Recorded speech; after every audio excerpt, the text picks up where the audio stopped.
Good morning, everyone. Happy Friday. We have made it. Oh my gosh, I'm so glad we made it.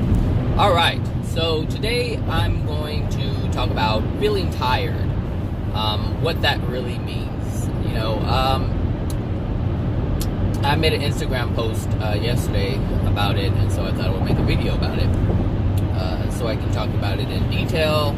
You can only put so much in a picture on Instagram. So, wow. For those of you who have been listening to my videos for a while, you probably noticed a difference in my videos within the last week or 2 weeks, where I'm more, I guess my videos are more free-flowing. There's actually more profanity in it. There's much more laughing and giggling in the videos than I've put in the past. So the reason why that is because oh my gosh, it just takes me all the way back to my childhood, all the way back to when I was a kid in school. I used to always get in trouble for laughing. They used to call me the giggle box. So I'm taking these molecular hydrogen tablets, and they have an effect on you to where you feel better, both feeling wise, meaning feeling more happy, more good, more alive, more alert, more focused. It also makes you more agile. It creates an energy. It allows you to have an energy. I guess it gives you energy, but it's just molecular hydrogen, which is a molecule that's abundant in the universe.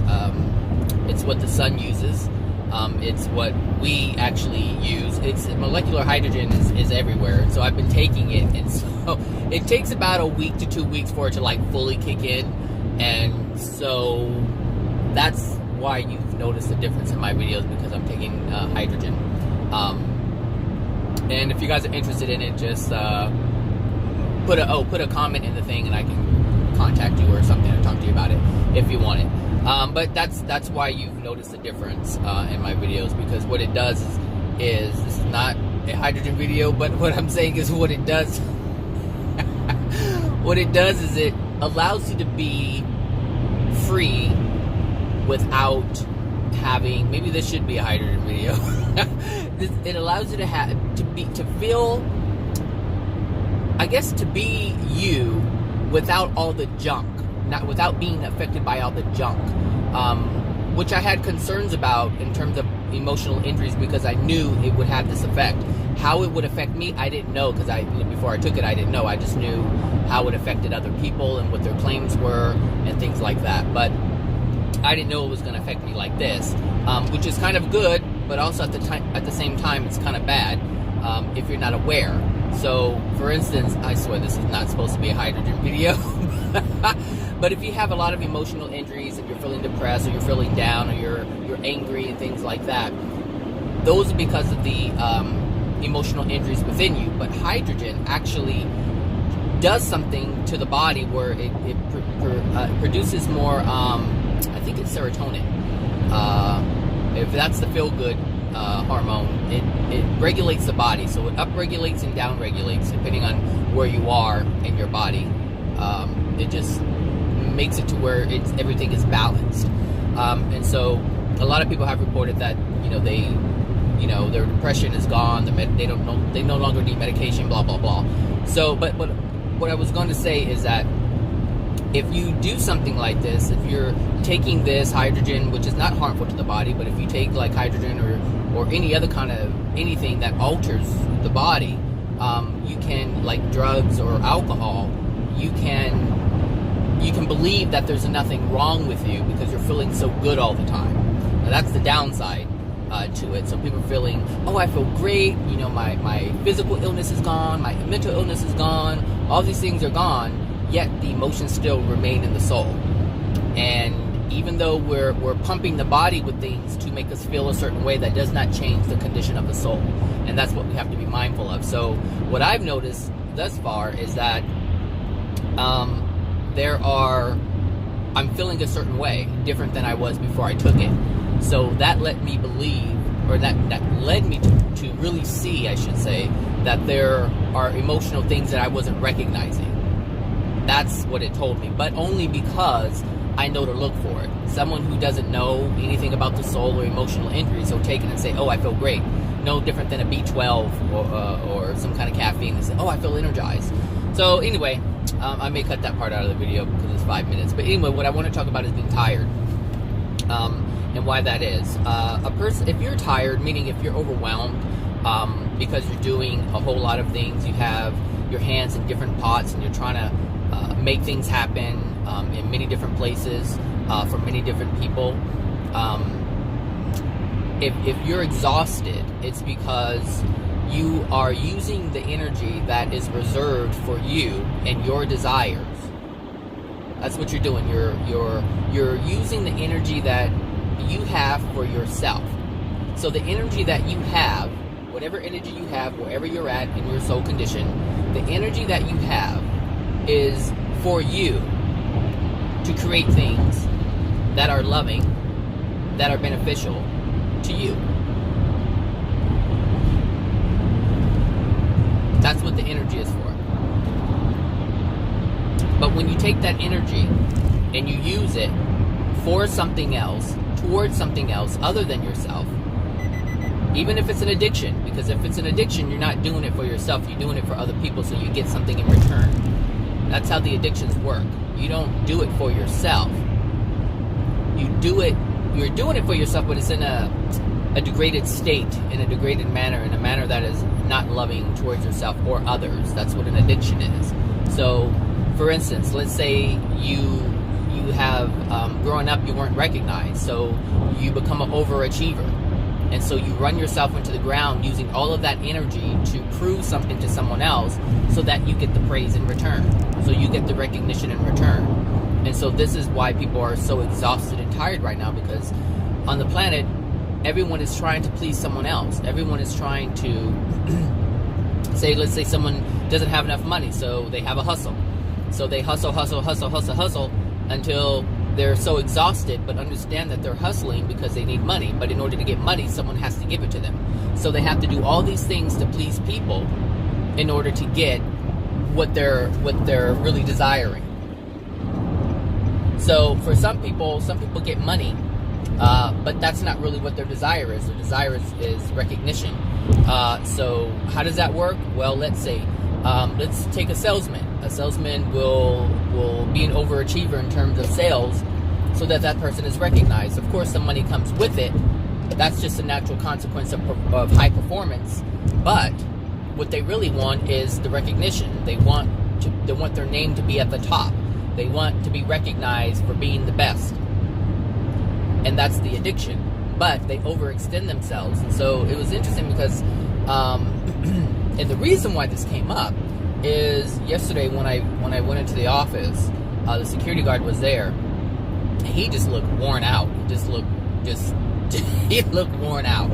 And I was like, what's going on? Out of nowhere. We exchange our morning, good mornings or morning greetings or whatever.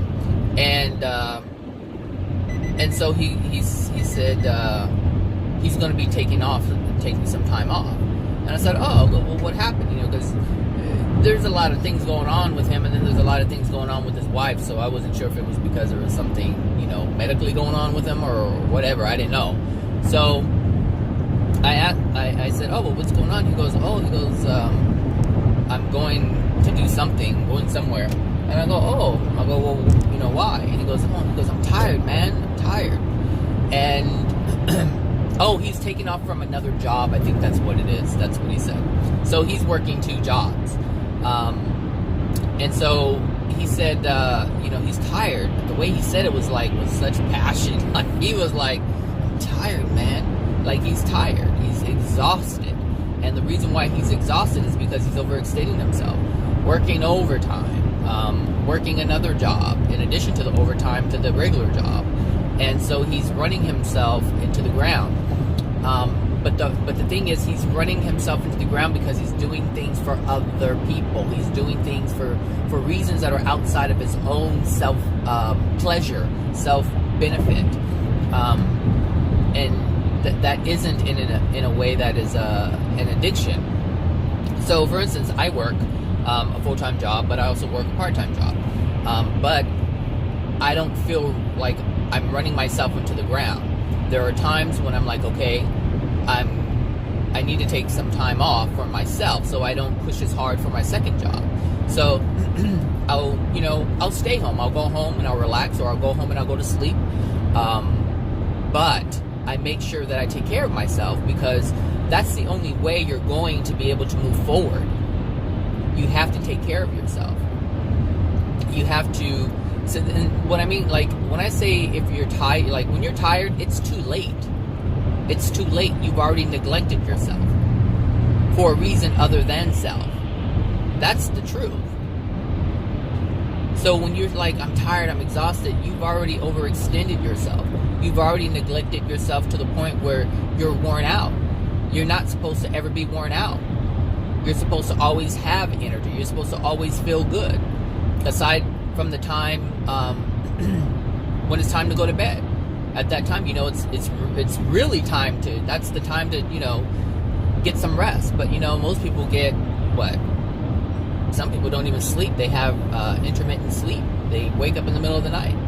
I used to only get 4 hours of sleep, but I would wake up refreshed. I would wake up fine. There wouldn't be. I wouldn't feel like I'm losing out on something. I wouldn't feel tired.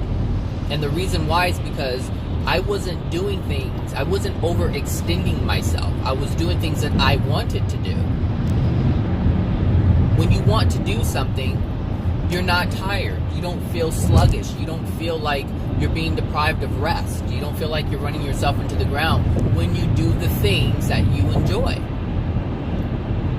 You just wake up. And so sometimes it's only 4 hours of sleep that you need. And the reason why you only need 4 hours of sleep is because you didn't deplete yourself of energy during the day. You didn't force yourself to do something that you didn't want to do. And this is important to recognize, because you can get 4 hours of sleep. You can get 3 hours of sleep. The body is only sleeping to recoup from what you've done that day. So, and you've known this, you've had a long day before, and you like, whoa, I just slept until 10 o'clock. I didn't wake up until 11 or 12. That's because you overextended yourself. You did a lot, especially if it's physical work. If it's physical work, then of course your body needs to regenerate. It has to recoup from all the trauma that it experienced that day because it wasn't used to it. So you overextended yourself. But a person who works out all the time, who is always active, they have the stamina, they have the energy reserves for that day. But when you don't have that, you have to push extra hard to produce that kind of energy. But it's energy that you don't have. You overextend yourself, you get so tired and depleted. You don't have it. And so you have to catch up on sleep. You're like, oh, I gotta catch up on sleep. If you're saying to yourself, I need to catch up on sleep, you need to slow down. It's too late. You're not loving yourself. That's what that means. When you're exhausted, you're not loving yourself. When you're exhausted and tired during the day, you're doing something that is out of harmony with love. Meaning you're doing something that is neglecting yourself. That is causing you to neglect yourself, I should say. That's what's happening. Neglect. And neglect is self-harm. There's self-hate and there's self-love. So either you're loving yourself or you're hating yourself. Neglect is hating yourself.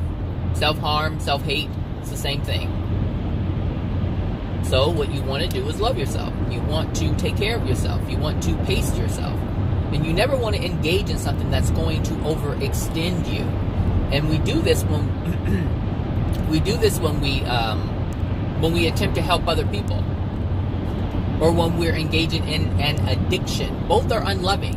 If you engage in an addiction, it's unloving.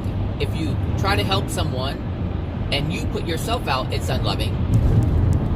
And the reason why it's unloving to you and the other person Because if the other person is embarking upon something that they don't have energy to do on their own, and now they know they don't have the energy to do it on their own, there's something going on with them. And so you don't allow them to slow down for themselves.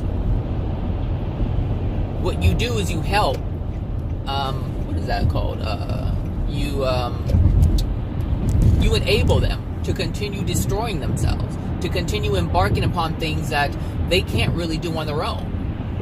And they don't know their limitations, meaning they don't know their soul condition, because a soul can do anything.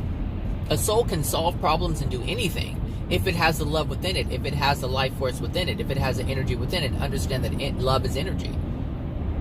Love is energy. And so when you love yourself, you have the energy.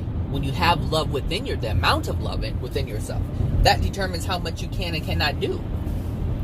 The person who's always tired, oh, that's a degraded soul. There's a lot of pain within that soul. Life force is energy. Love is energy. Love is life force. It's all the same thing. So when you have a low reserve of it, and you're always trying to do more than what you can, you're always going to feel tired. You're always going to feel depleted. And after the feeling, the body starts shutting down. Things start happening. You know, the body isn't able to keep a youthful look. So you start looking weathered. So people who look weathered, people can have a bright, sunny disposition, but look weathered. And that's the facade. Because a weathered face is telling the truth of the love within them. Not the bubbly, oh, hi, oh, you're so great, hi there, Margaret. you know, those are all illusions. It's their illusion for themselves, and they want you to buy into it so they don't realize the degradation within their soul.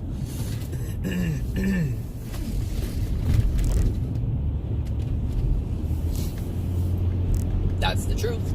That's the truth. So, just because someone seems happy but they look jacked up, understand the jacked up look is the truth of their soul condition. But not always, because some people can look really great on the outside because they do a lot of things to maintain the outside, but inside they're falling apart. Which is why, you know, you can have a beautiful person externally have cancer. Well, what is that all about? Well, it has everything to do with the soul. You just have to know, just kind of, you know, have to know how things expresses itself. It's all different for everyone because everyone has a different message that they need. So it's going to develop differently in different people. But just understand that the things that are being delivered are sometimes the same as other people because they have the same message, because they have the same emotional injury.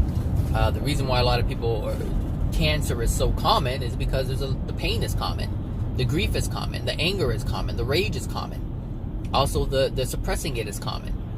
So this is how you can tell if someone is experiencing the same thing as you are because of the emotional injuries. Or you can, and I guess you can say, if you can identify in other people what these things mean, then you can apply those truths to yourself and look at self, because people are the mirrors. Because we're not always in a place where we can recognize what's wrong with us. And so we need the mirrors. We need the mirrors to say, hey, look, this is what's going on. This is what's going on with you. Right here. See it? And that other person? And you're like, oh yeah, I see it. I'm jacked up too. My emotional injuries are this and that and the other, just like that person. I need to work on that. Thank you for showing me. Really, that's how it works. So anyway, when you're tired, it's because you overextended yourself, and you're engaging. Like I said, you're engaging in things that are not for you. Because when you have things, and you've probably, hopefully, you've had the opportunity to experience this, where you're working on a project that you just love, and before you know it, I mean, you start in the morning, and then before you know it, the sun is down, and you're like, whoa! I didn't even realize the sun was down. I didn't realize that I was doing this all day. It's because, and you didn't feel tired. You were just into it. And that's because you don't overextend yourself when you're doing something that you love, because when you're doing something that you love, it's energy for you. You're putting into yourself. You're supporting yourself. You're replenishing the energy that the energy that you're using is being replenished by the love of self, because love is energy. So people who are self-sustaining love themselves to embark upon things that they want to embark upon, things that they have desires to embark upon, to engage in. This is them loving themselves. And so of course they're not going to feel tired, and they're going to seem youthful, because they're loving themselves. They're giving themselves love. That's what's going on. And so when you're loving, it's almost like when you engage in loving things towards self, there really is an energy that is used. And I can't really explain that. I haven't really thought about that in detail. Maybe I can at some point, but I want to have more clarity on it. But it seems as if when you do something you love, there isn't much energy that's used. You actually have to tell yourself, oh, I need to go to bed. It's time to go to sleep. I've done this all day long, and this is recognizing that you have been pushing your physical body. And it's like, okay, I've done this. Wow, let me stop and get some rest. And that's loving yourself. You did something that you loved, then you turned around and loved yourself even more by knowing the physical body's limitations, because the physical body is extremely limited. Extremely limited. It can't go forever. But when you die, that's all going to change. You crazy fool. When you die, it's all going to change. There isn't any sleep.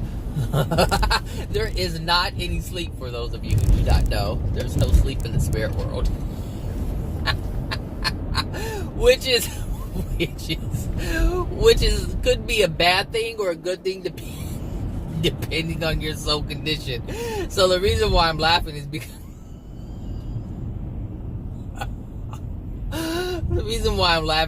I have a cousin.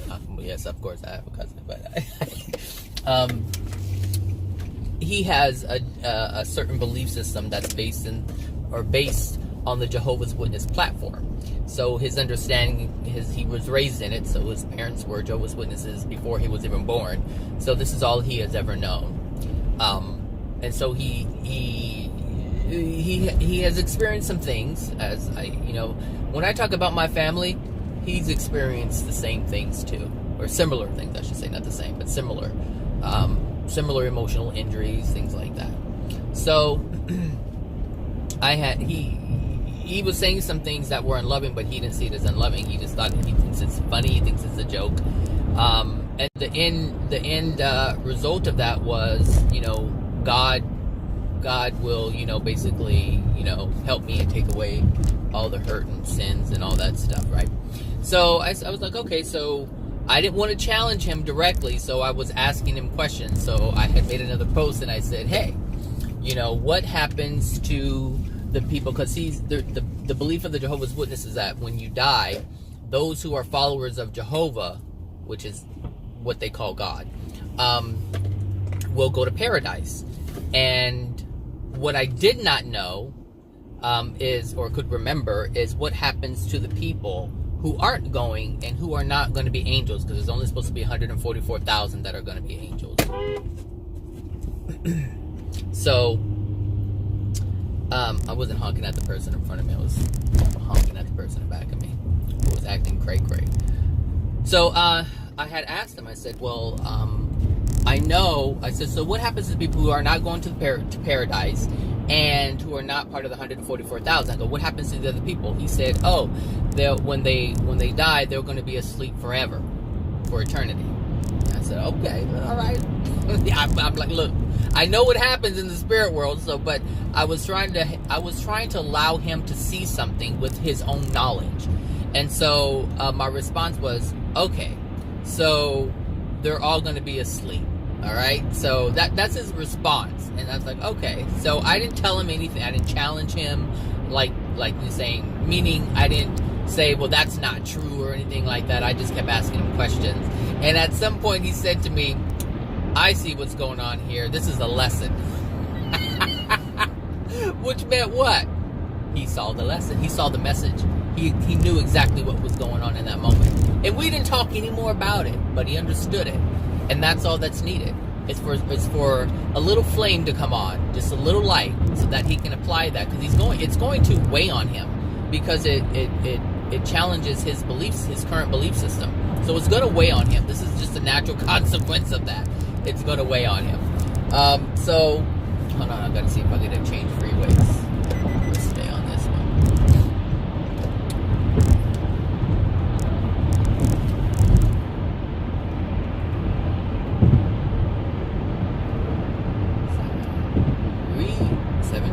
No, 110. So I'm saying here. Okay. So he said, you sleep forever, which is funny because when you die, there is no sleep. So here's the thing. This is the thing about it. If you really look at this, it's so interesting. So under his belief system, when you die, you're going to be asleep forever. So those who have done unloving things, who are mean, angry, vengeful, blah, blah, blah, right? Dark, degraded souls, they're not going to experience any punishment.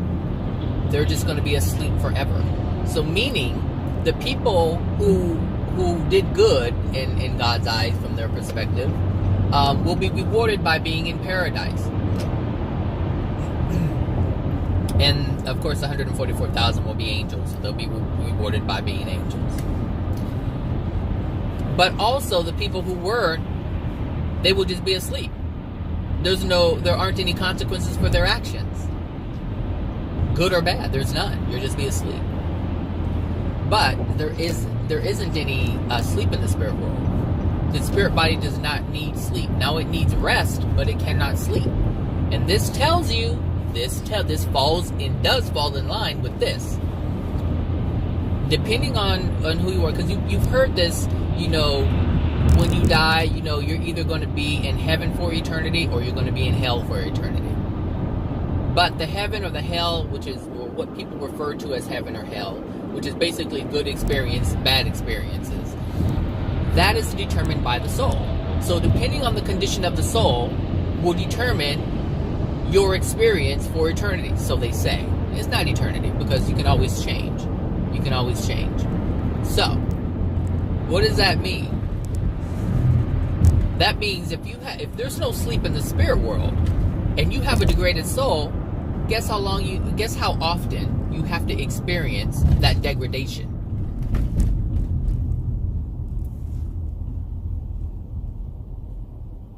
Guess how long? We call it forever. Because if you're awake 24/7, there is no sleep. You're experiencing constant soul condition 24/7. There is no break. You don't get a break from it.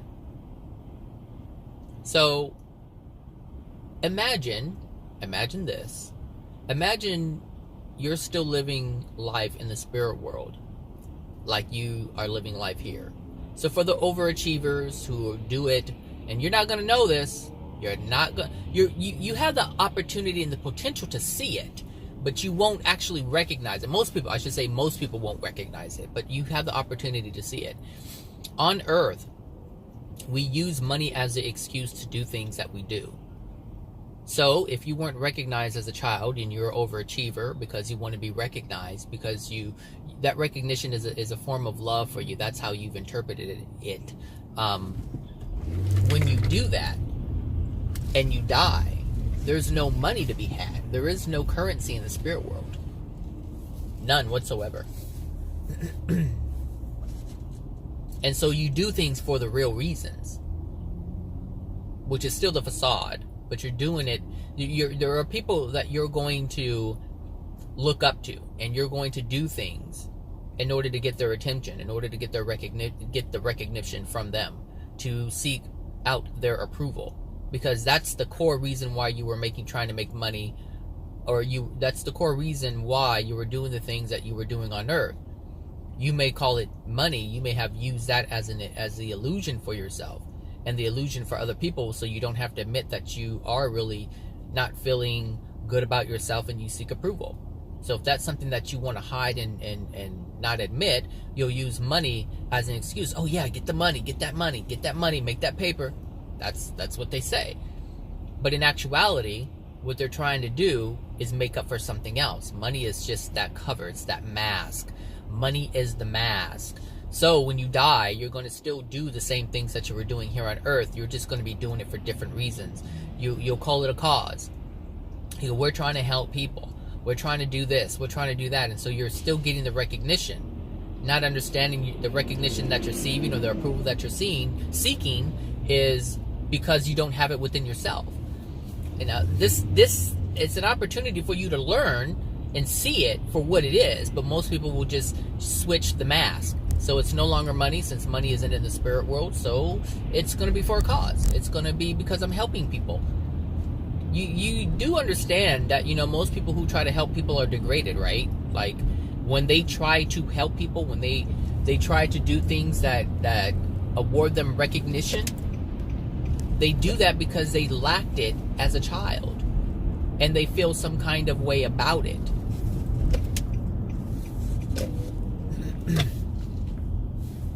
It's too warm in here. That's the truth.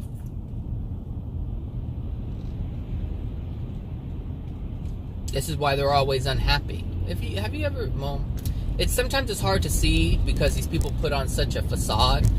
My mother was one of them. Oh, she loved helping people.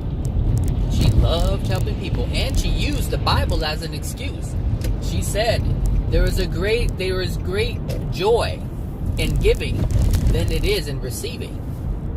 She justified it with the Bible scripture. Her entire life, that's what she did. Her life was so miserable growing up, being shut out and abandoned by her family. She had to get approval from somewhere, so she helped older people. That's who she helped, older people.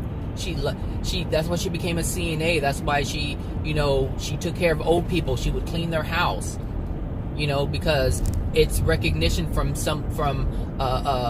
reason why she chose older people is because that was the parental figure that shut her out as a child, and as a child she desired that love. She desired that recognition. She did desire love, but she desired the recognition, because we see that as love even though it's not.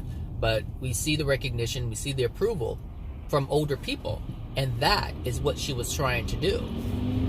That's what she liked, older people. My sister's doing the same thing. You don't see it, but whatever. People will see what they need to see when it's time for them to see it. I should say, not when it's time for them to see it, but when they choose to see it. The time is always right. We just have to choose. We choose when that time is right, I should say. The time is always right. You're always right on time. You are always right on time for yourself. So when you're ready, you do it. You see it. And you learn from it. But yeah, that's what that is, when you overextend yourself, you're trying to compensate for something. You're compensating for something you want and you desire, and you should have. You should have had that. There's no doubt about that. You should have had love. You should have had the recognition. You should have had all of these things. But you didn't get it, and it caused pain. The problem isn't that you didn't get it. The problem isn't that you didn't get the approval or the recognition or the love. The problem is the pain that you kept inside of you when you felt it. When you felt the pain of not having it, the problem was you held on to that pain. That's the problem. The problem isn't the lack of love that you got. The problem is how you processed it. If you knew, see, anybody can do anything to you. Let me explain it like this. When you desire something and you don't get it, and you there's a pain that's felt. That feeling of lack is a sense of pain. Because we are, and the reason why it's painful is because God has designed the universe and our souls to produce, I should say this, God or the Creator has created the universe so that the souls can have all of their desires met. That's the purpose of us and the universe. God created us so that we can have whatever we want, so we can desire whatever we want, to have free will, to have free choice, to express ourselves however we choose. And then we have the planet and we have the spirit world and the universe at large to deliver those things that we desire. Like, that's the purpose, to have all the things that we desire. Mainly in love, particularly in love. And when we don't get that, we feel pain, we feel a discord within us, and we call that pain, we call that sadness. It's that feeling of not having what we want. And if we don't release that, because that's not loving. It's loving to have the things that we want. The unloving feeling that we get when we can't have it, when we're deprived of that. We're not supposed to hold on to that, because when we hold on to that, we create more of it. We create more lack, because the universe is responding to our soul. But we also have to understand that there's a beginning part to that. And the reason why you're experiencing lack even as a child is because your parents have already been given that feeling of lack within their soul, that degradation within their soul. Their parents gave it to them, and then in turn they created more lack, more degradation. And then when they conceived you, they gave it to you. So now you have that lack, you have that degradation. And the universe is responding to it, because that's all the universe does, is respond to the conditions of the soul. We just have to acknowledge that our ancestors have generationally passed on degradation upon degradation upon degradation, upon soul upon soul upon soul. With each sex act that produces a child, there is the contents within their soul transferred to the new baby soul, or the new soul that is now considered or called the baby. It's more degradation. It's more jacked up stuff. It's two jacked up souls creating another jacked up soul. But that jacked up soul, the baby soul, has compounded contents, if you can say. Contents from the mom, contents from the dad, in one soul now, called the baby. You. So I have the unloving things of my mother and the unloving things of my father, meaning I have the pain of my mother and the pain of my father. And now the universe is going to respond to me, because that's what the universe does. That's its mandate. Respond to the soul at all cost. That is its mandate. That is the law. That is the way it's set up. That is the system. You can hate it, you can like it, but you'll be better off if you just accept that that's the system and work within the system. It's just like the government. The government operates in a certain way, and it wants things in a certain way. If it wants this form submitted in this way, you better submit that form in that way, or you're not going to get what you want, and you're going to become more frustrated. So if you're signing a form because you want something from the government, understand that the government is going to require that you do X, Y, and Z in the form of X, Y, and Z. You can't put a B or a P in it. It has to be in the form in which they are requesting it, or else you're not going to get what you desire, and you're going to get frustrated. It's the same thing. And I said before, everything that we create on the planet is how the universe operates, so that we can see how the universe operates in our creation. It's impossible to create anything that is outside of the way the universe functions, because God has created it that way. I don't know how God did that. I don't know how God did that, but I know that's how it happens. And so that lets me know something about God. Like, it's beyond genius. There's no word that you can really describe it. How do you allow someone to create a flawed government? It's flawed because at the same time, it's like, remember I said that with each unloving thing that someone does, there's also a positive, loving message within it. Like, at the same time, if someone, stabs you, that's an unloving thing, but at the same time, there's also a message in there for you. Like, God imbued it in that action. Somehow, God imbued love in that unloving action. I don't know how God does that. I don't know. I just know that it works that way. So, how does God allow us to create a government entity to work just like the universe works, just like his construction works. We structured the government just as the universe operates. The only difference is that there's an unloving component, but there's also a loving component. Because in our unloving component, like the guy who wants to stab someone, in that unloving act, we build an unloving government that doesn't care. But yet, at the same time, the government operates just as God's universe operates. So somehow God somehow infused a way for you to see the truth of his universe by our own unloving creation. Like I said, I don't know how God does that. I don't know how that happens, but it's in everything that we do.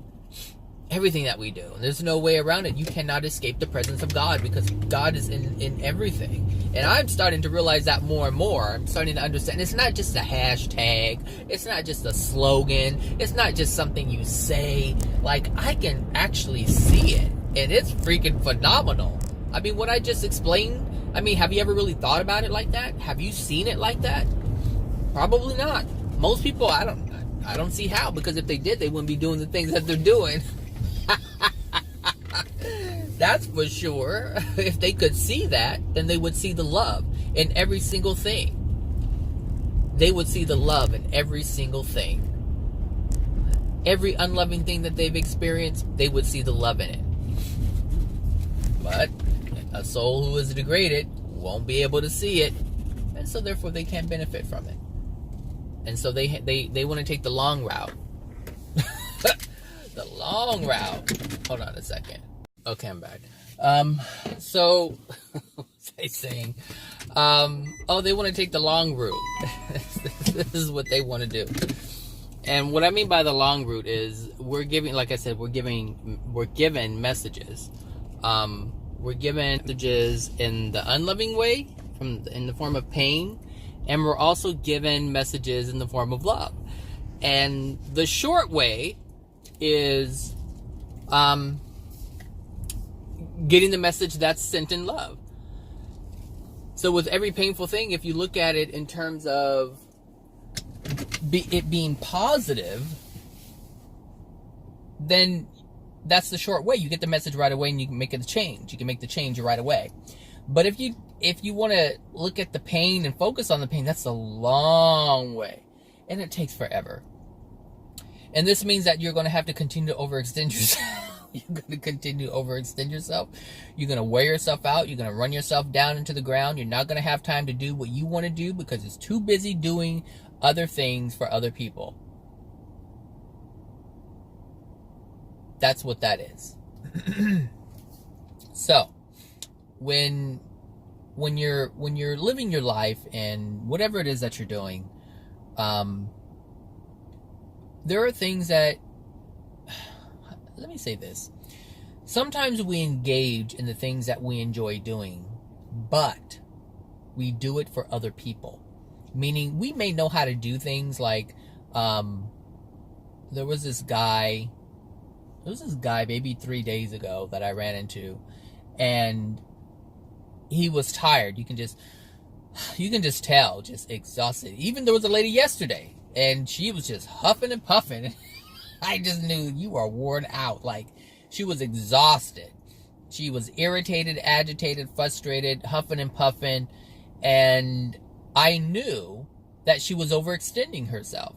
And she wasn't engaging in something that was for her. I knew it was work related, but the thing is, she was and what I'm trying to say is, oftentimes we know how to do things, and sometimes we could be good at photography. It's something that we like to do, but doing something like photography or filmmaking, when we do it for ourselves, we have limitless energy. Limitless. But when we do what we know how to do, when we do something we enjoy for someone else, we don't do it on our own terms. We're doing it on someone else's terms. And this is the difference between, this is just, it goes to show, and this is across the board. You probably work with someone, you are probably this person, perhaps, I don't know. But there are people who are good at things. And when you're doing it for yourself, or when they're doing it for themselves, or when you're doing it for yourself, like I said, there's limitless energy. It's just there. And there's a joy in doing it. There's a joy in getting ready in the morning to do it. And this is why I think this is why I don't feel, I don't, like, I love getting up in the morning. I love getting ready. I imagine coming to the office and doing what I do because I like what I do. I do it, I'm good at it, and I'm not doing it for anybody. I'm doing it for myself. My organizational skills, I'm doing it because I like being organized. I'm doing it for myself. I'm not doing it to prove to someone I'm organized. I don't feel any pressure.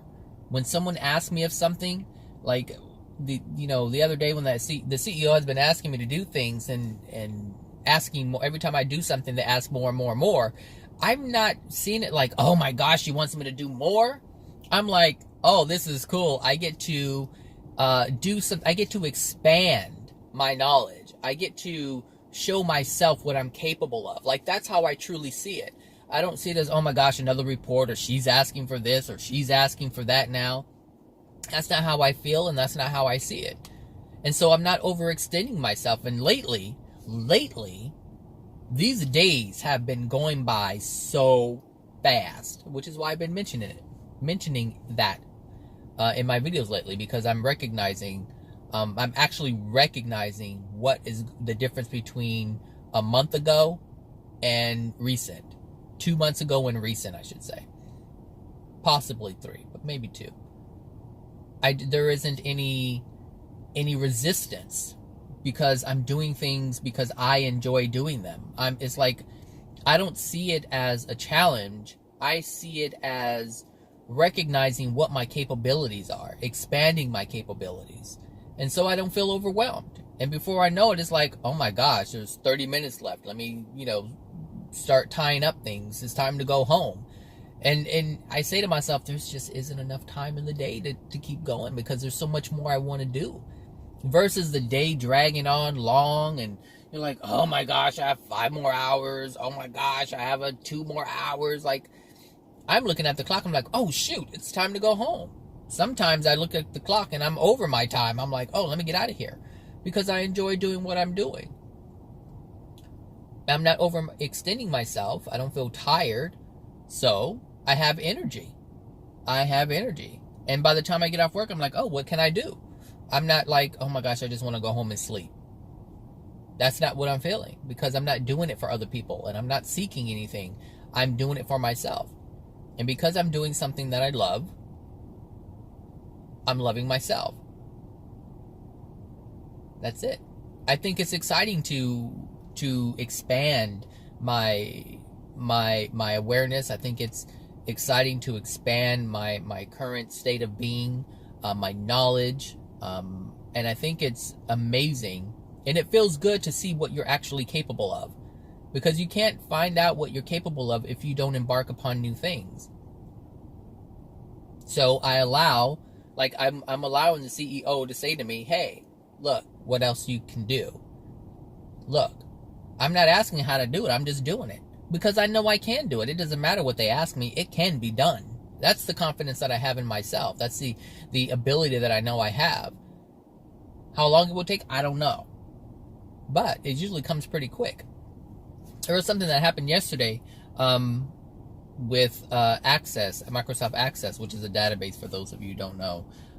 So I created a database, and I went to school for it years ago, but I never used it, so I had to brush up on it. So I bought this big old thing that's actually bigger than the Bible, of how to create databases and all that stuff. And there were some things that used to pop up, and I couldn't figure out why they were popping up. And they would always pop up if I tried to do something. I would just delete it, because when you get these things that pop up that's asking for parameters, I'm like, what is it asking for? I don't know. So I would just, leave it alone. And then yesterday I did something, I tried to create something in a database that I created, and those pop-up boxes came up again. And almost in that moment, I'm like, not in that moment, but not too long after, the answer came to me as to why they were popping up. I didn't open a book. I didn't try to research it. I did not Google it. But because I was making something for someone else.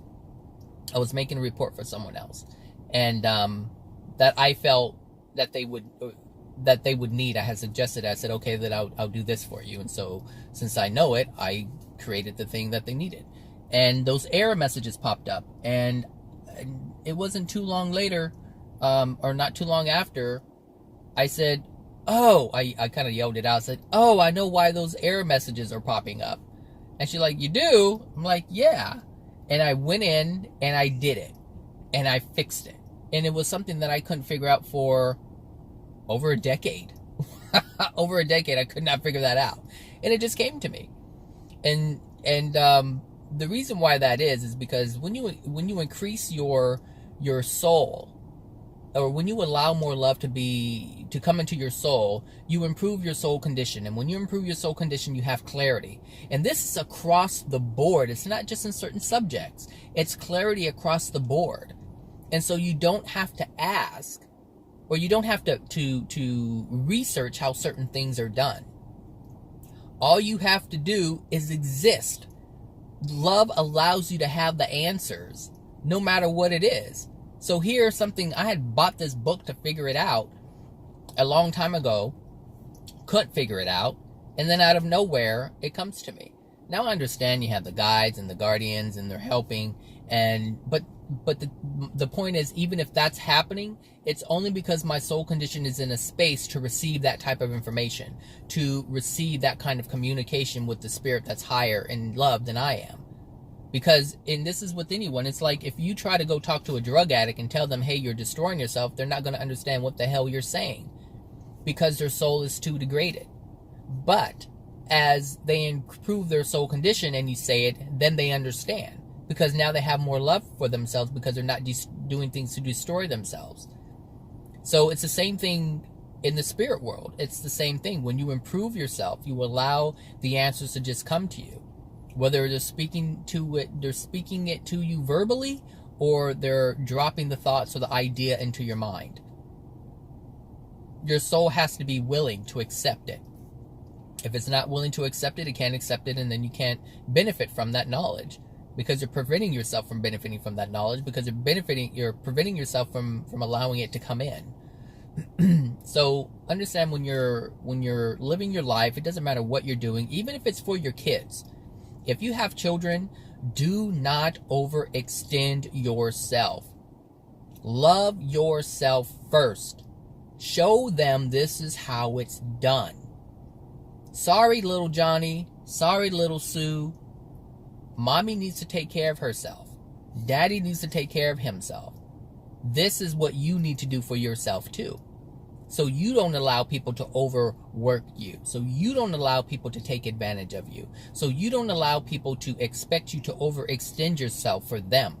Love yourself first. You cannot raise a child of greatness when you are falling apart.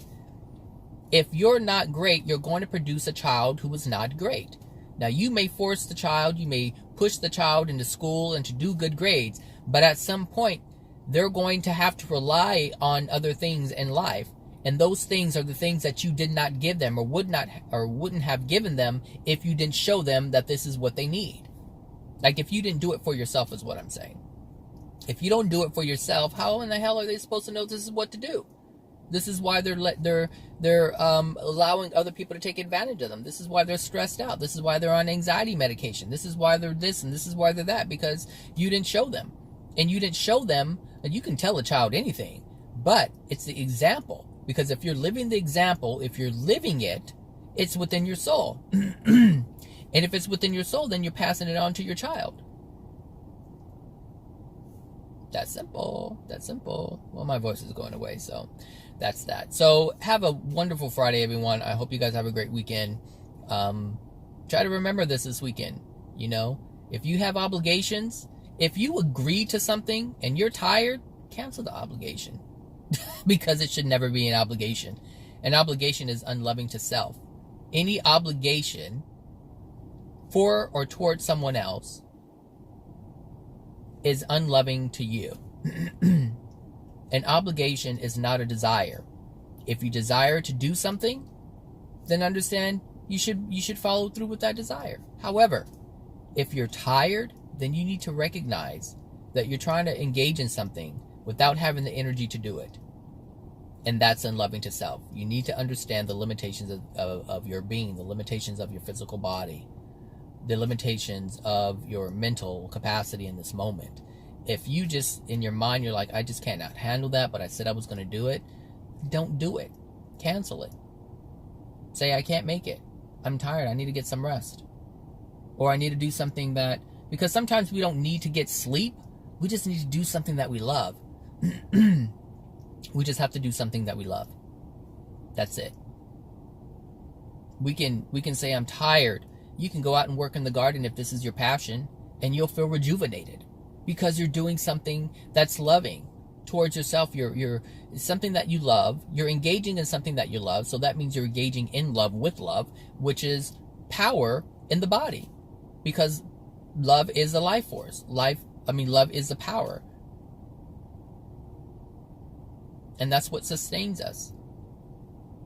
When we're doing things that we don't love, we get tired, we get depleted, and then we need to start taking B12 shots. We need to start sucking caffeine like I don't know what. All of these things are things that we do when we're depleted.